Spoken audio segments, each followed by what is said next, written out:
মাথার চুলটা আমার সাদা হয়ে গেছে।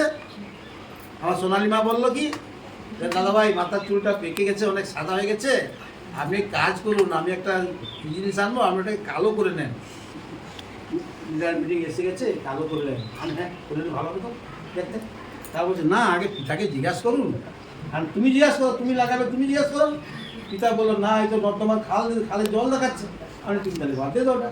তাহলে এখন আত্মা জানলো, আত্মা জানালো, স্বয়ং আত্মা তো ওটা লাগানো যাবে কিনা, করা যাবে কিনা। তো পরমেশ্বরটা কি উত্তর দিল? না। এই জন্য স্বয়ং আত্মা পরমেশ্বর পিতা আমাদেরকে দিয়েছেন, সেই স্বয়ং আত্মার আত্মা অনুসারে যেন আমরা চলি। কেননা এই সকল দোষ প্রযুক্ত অবাধ্যতার সন্তানগণের উপরে ঈশ্বরের ক্রোধ বর্ষণ।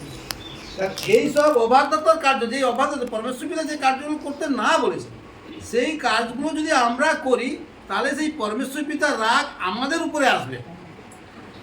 যারা অবাধ্য, যারা অবাধ্য, ঈশ্বরের কাজে অবাধ্য, অনেকে বলে, অনেক রকম ভাবে বলে, কিন্তু তারা জানে না তারা কি বলছে। যাই হোক, পরমেশ্বর পিতার কাছে তাদের জন্য প্রার্থনা করো, পিতা ওদিকে ক্ষমা করে দাও, আর ওরা যেন সত্যতা জানতে পারে, আর আপনার ভবন আইনকে আর উপস্থিত করুন। এভাবে যেন আমরা প্রার্থনা করি, কিন্তু তার সঙ্গে যেন ওর সাথে ঝগড়া করতে না যাই, তর্ক করতে না যাই। তাহলে কি হবে?